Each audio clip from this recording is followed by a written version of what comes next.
नमस्कार, जनवार्तामध्ये आपल्या सर्वांचं स्वागत। सर्वप्रथम पाहूया ठळक बातम्या।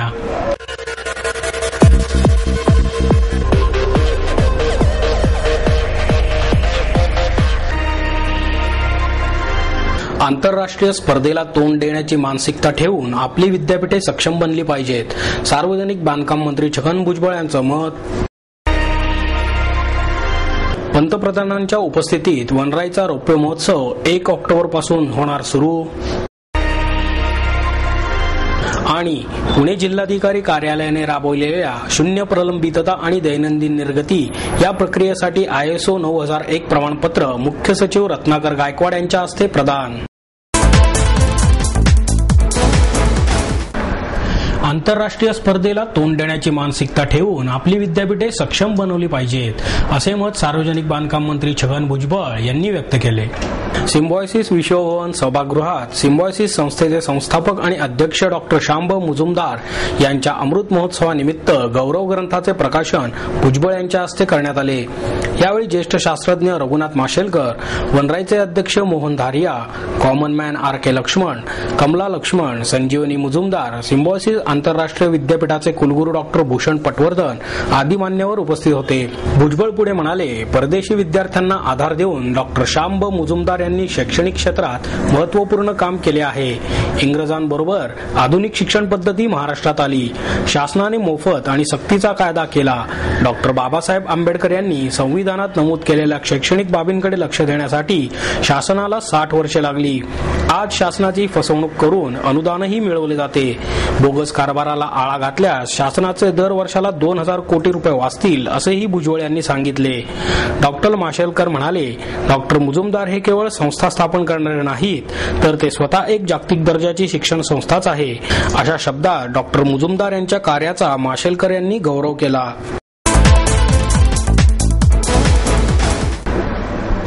पंतप्रधानांच्या उपस्थितीत वनराईचा रौप्य महोत्सव 1 ऑक्टोबर पासून सुरू होणार आहे। हा महोत्सव गणेश कला मंच येथे दुपारी 4 वाजता होणार असल्याची माहिती वनराईचे संस्थापक अध्यक्ष डॉक्टर मोहन धारिया यांनी पत्रकार परिषदेत दिली।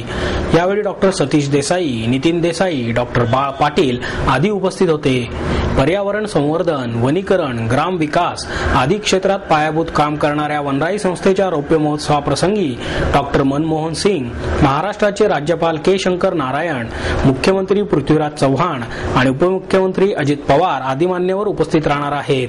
डॉक्टर मोहन धारिया यांनी पर्यावरण, शिक्षण, भ्रष्टाचार, शहरी विकास आदी विषयांवर लिहिलेल्या लेखांच्या वेद विकासाचा या पुस्तकाचे प्रकाशन तसेच वनराईचे उपक्रम गावात राबवून ग्राम विकास साधणाऱ्या आणि रोजगारासाठी गाव सोडून गेलेल्या कुटुंबांना परत आणण्यात यशस्वी ठरलेल्या पुणे जिल्ह्यातील गावडेवाडी, रायगड जिल्ह्यातील वरंद आणि लातूर जिल्ह्यातील झरी या गावातील सरपंचांचा आणि उपसरपंचांचा सत्कार पंतप्रधानांच्या हस्ते करण्यात येईल।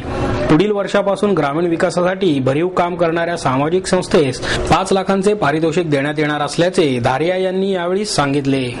ही महात्मा गांधींची संकल्पना, ज्या देशामध्ये 6 लाख खेडेगाव आहेत तिथे तुम्ही गावाचा उद्धार केला नाही तर तो देश हा चालू शकणार नाही, असा इशारा गांधीजींनी दिला होता। आम्ही तो धागा पकडला आणि अशा तऱ्हेनं गावाचा विकास करायचं ठरवलं।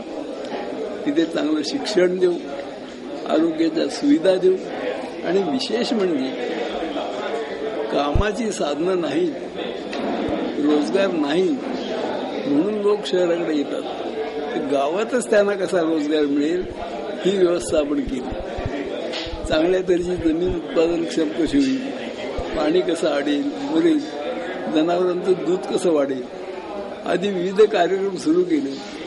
चांगली शिक्षणाची व्यवस्था केली आणि त्याचा परिणाम असा आला की कोणीही नोकरीसाठी बाहेर जात नाही, उलट जे शहरात होते त्याला असं वाटायला लागलं, अरे ह्या गलीच्या झोपडपट्टीत राहण्यापेक्षा आपल्या गावाकडे जाऊया। घराला प्रत्येक घरचे संडास आहे, पुष्कळशा ठिकाणी गोबर गॅस आहे, सगळीकडे टेलिव्हिजन आलेले आहे, सगळीकडे टेलिफोन आहे, चांगली औषधी व्यवस्था आहे, शिक्षणाची व्यवस्था आहे, 95% SSCचा आमचा निकाल आहे।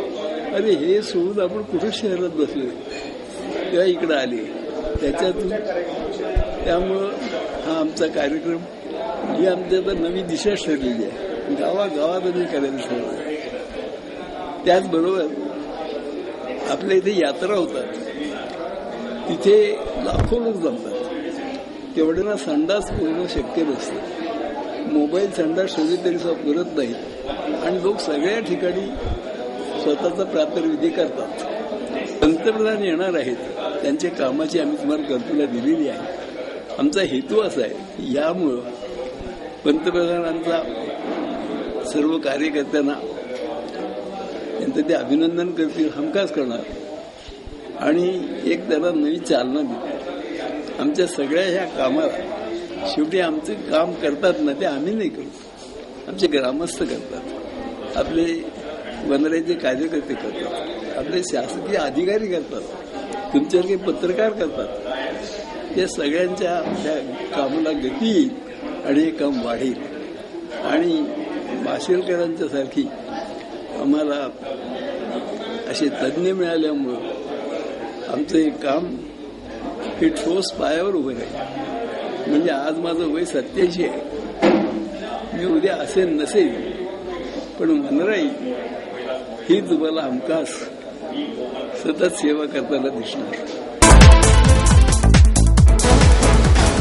पुणे जिल्हाधिकारी कार्यालयाने राबवलेल्या शून्य प्रलंबितता आणि दैनंदिन निर्गती या कार्यक्रमासाठी ISO 9001 प्रमाणपत्र मुख्य सचिव रत्नाकर गायकवाड यांच्या हस्ते प्रदान करण्यात आले. मुख्य सचिव यांच्या अध्यक्षतेखाली विभागीय आयुक्त, जिल्हाधिकारी आणि मुख्य कार्यकारी अधिकारी यांची यशदा येथील सभागृहात राज्यस्तरीय बैठक झाली. या बैठकीत शाळा पटनोंदणी कार्यक्रम, महाराष्ट्र रोजगार हमी योजना, बाल कामगार, रेशीम उद्योग, आम आदमी विमा योजना, पाणी पुरवठा, ग्राम स्वच्छता, कुपोषण आणि स्त्रियांचे घटते प्रमाण आदी विषयांवर चर्चा झाली. या बैठकीला महसूल विभागाचे प्रधान सचिव स्वाधीन क्षत्रिय, प्रधान सचिव व्ही गिरिराज, शालेय शिक्षण विभागाचे प्रधान सचिव सुमित मलिक, महिला आणि बाल विकास विभागाच्या प्रधान सचिव वंदना कृष्णा, कामगार विभागाच्या प्रधान सचिव कविता गुप्ता, ग्राम विकास विभागाचे सचिव सुधीर ठाकरे, यशदाचे महासंचालक डॉ संजय चहांदे, प्रधान सचिव सुनील पोरवाल यांची प्रमुख उपस्थिती होती. नांदेडच्या जिल्हाधिकाऱ्यांनी महात्मा गांधी राष्ट्रीय रोजगार हमी योजना आणि शाळा पट पडताळणी नोंदणी मोहीम प्रभावीपणे राबवली आहे. त्याच पद्धतीने अन्य जिल्ह्यात काम व्हावे आणि प्राधान्यक्रम ठरवून योजना राबवाव्यात असे आवाहन राज्याचे मुख्य सचिव रत्नाकर गायकवाड यांनी केले. शिक्षण, आरोग्य, कृषी, महिला, बालविकास, रोजगार आणि मूलभूत गरजा भागवण्यासाठी जिल्हाधिकारी आणि मुख्य कार्यकारी अधिकाऱ्यांनी समन्वयाने काम केले तर जिल्ह्यातील बहुतांश कामे मार्गी लावू शकतात. नांदेड जिल्ह्यात पटनोंदणी कार्यक्रम राबवला असता धक्कादायक माहिती उजेडात आली. खोटी नोंदणी बाहेर आली असल्याचे सांगून मुख्य सचिव रत्नाकर गायकवाड म्हणाले, अशा स्वरूपाची मोहीम राज्यातील सर्व जिल्ह्यात ऑक्टोबर महिन्यात एकाच वेळी राबवण्यात येणार असून जिल्हाधिकाऱ्यांनी आतापासूनच तयारी करावी. राष्ट्रीय रोजगार हमी योजना आपल्या राज्यासाठी नवीन नाही, परंतु जनजागृती करण्यासाठी गरज आहे. ग्रामस्तरावर काम करण्याची आवश्यकता आहे असेही त्यांनी यावेळी सांगितले. इंडियन इकॉनॉमिक्स असोसिएशनचे 94वे राष्ट्रीय अधिवेशन 27 ते 29 डिसेंबर या कालावधीत पुण्यात आयोजित करण्यात आले आहे. सर्वसमावेशक विकासाचे आव्हान हा परिषदेचा मुख्य विषय असून त्यामध्ये 700हून अधिक शोधनिबंध सादर केले जाणार असल्याची माहिती इंडियन इकॉनॉमिक्स असोसिएशनचे अध्यक्ष डॉ सुखदेव थोरात यांनी पत्रकार परिषदेत दिली. यावेळी भारतीय विद्यापीठ विश्वविद्यालयाचे कुलगुरू डॉ शिवाजीराव कदम, स्थानिक संशोधन समितीचे सचिव प्राध्यापक उत्तम भोईटे आणि असोसिएशनचे सचिव डॉक्टर अनिल ठाकूर उपस्थित होते. भारतीय विद्यापीठ विश्वविद्यालयाच्या सहयोगाने पुण्यामध्ये पहिल्यांदा हे अधिवेशन होत आहे. या अधिवेशनामध्ये जागतिक कीर्तीचे अर्थशास्त्रज्ञ अमर्त्य सेन यांचे प्रोफेसर ब्रह्मानंद स्मृती व्याख्यान होणार आहे.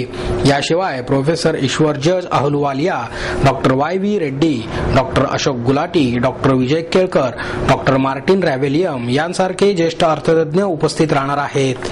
12व्या पंचवार्षिक योजनेत सर्वसमावेशक विकासाचे आव्हान कसे साध्य करता येईल यावर या परिषदेत भर दिला जाणार आहे. मुख्य विषयांतर्गत 12 निरनिराळ्या उपविषयांवर चर्चा होणार आहे. महाराष्ट्राचा विकास या विषयावर स्वतंत्र चर्चा होणार असून संख्यात्मक आकडेवारी, सर्वेक्षण या माध्यमातून हा विषय अभ्यासपूर्ण पद्धतीने मांडला जाणार आहे. विभागीय असमतोल, गरिबी, रोजगार अशा विविध विषयांवर सांगोपांग चर्चा केली जाणार असल्याचे डॉक्टर कदम यांनी यावेळी सांगितले. खासगी विद्यापीठ विधेयकाला सर्वांनी विरोध करायला हवा असे आवाहन प्रोग्रेसिव्ह एज्युकेशन सोसायटीचे अध्यक्ष डॉक्टर गजानन एकबोटे यांनी केले. छात्र भारतीच्या वतीने कर्मवीर भाऊराव पाटील यांच्या जयंतीनिमित्त शिक्षण परिषदेचे आणि खासगी विद्यापीठ धोरण या विषयावर परिसंवादाचे आयोजन करण्यात आले. यावेळी ज्येष्ठ समाजसेवक भाई वैद्य, आमदार कपिल पाटील, प्रकाश पवार आदी मान्यवर उपस्थित होते. यावेळी बोलताना डॉक्टर एकबोटे म्हणाले, या विधेयकात अनेक त्रुटी आहेत. महत्वाचे म्हणजे या विधेयकाला राज्य शासनाने मान्यता दिली तरी विद्यापीठ अनुदान आयोगाकडून खासगी विद्यापीठांना मान्यता मिळणार नाही, तोपर्यंत काहीच होणार नाही. राज्यपालांनी अद्याप या विधेयकावर सही केलेली नाही, ही चांगली बाब आहे. या कार्यक्रमात एक ठराव पास करून तो राज्यपालांना पाठवायला हवा, जेणेकरून या विधेयकाचा कायदा होणार नाही. भाई वैद्य बोलताना म्हणाले, शिक्षण बाजारातील वस्तू बनल्या आहे, त्याला मान्यता द्यायची की नाही हे आपण ठरवायला हवे. शिक्षण पद्धती कशी बदलेल याकडे शिक्षक लक्ष देत नाहीत. त्यांचे लक्ष स्वतःच्या पगारवाढीकडे असते. मग पालक याचा विचार कसा करू शकतील? ही शिक्षण पद्धती बदलण्याची भूमिका आता आपण घेतलीच पाहिजे. यावेळी प्राध्यापक पवार यांनी विधेयकाबद्दल उपस्थितांना माहिती दिली. माईट्स MIT पुणेच्या वतीने राष्ट्रीय पातळीवरील आंतर अभियांत्रिकी समिट 2011 या क्रीडा स्पर्धांचे आयोजन करण्यात येणार आहे. या क्रीडा स्पर्धा 28 सप्टेंबर ते 2 ऑक्टोबर या कालावधीत आयोजित करण्यात आल्या आहेत, अशी माहिती माईट्स MITचे संस्थापक संचालक प्राध्यापक डॉक्टर विश्वनाथ कराड यांनी पत्रकार परिषदेत दिली. यावेळी संचालक प्राध्यापक doctor Mangesh Karad, doctor MY Gokhale, प्राध्यापक PG धनवे, प्राध्यापक सुधीर राणे आदी मान्यवर उपस्थित होते. यावेळी कराड म्हणाले, या स्पर्धेचे उद्घाटन 28 सप्टेंबर रोजी सायंकाळी 4 वाजता MITच्या क्रीडांगणावर होणार आहे.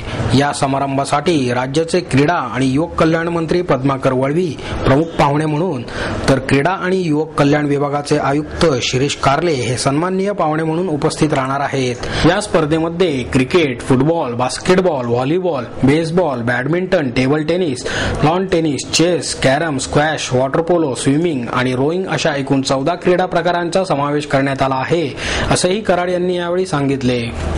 मित्रो, मला अतिशय आंतरिक समाधान या बाबीचं आहे की गेली 6-7 वर्षापासून MIT स्थापनेपासून किंवा महाराष्ट्रामध्ये नवीन इंजिनिअरिंग कॉलेजेस आल्यापासून अशा प्रकारची एक आंतर इंजिनिअरिंग ज्याला म्हणतो आपण, inter engineering sports meet summit 2011 या नावाखाली जी स्पर्धा आहे यावर्षीची स्पोर्ट्सची, हा खरं म्हणजे राष्ट्रीय उभारणीच्या भागाचाच एक वेगळा प्रकार आहे.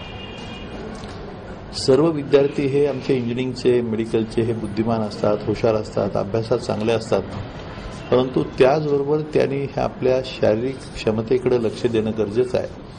आणि मला असं वाटतं की मी मगाशी असं म्हणालो तसं मन करारे प्रसन्न सर्व सिद्धीचे कारण हा एक भाग आहे, परंतु त्याच्याचबरोबर मऊ मेना हुनी आम्ही विष्णुदासन कठीण वज्राचं भिजवायचं हे आमचं तत्व आहे. वास्तविक ऑलिम्पिक सारख्या क्षेत्रामध्ये सुद्धा भारताचे उद्याचे भावी पिढीचे तरुण खूप मोठ्या प्रमाणात सहभागी व्हावेत आणि खऱ्या अर्थाने हे सर्व विद्यार्थी physically fit, mentally alert, intellectually sharp आणि स्पिरिच्युअली एलिव्हेटेड असा वर्ग असावा.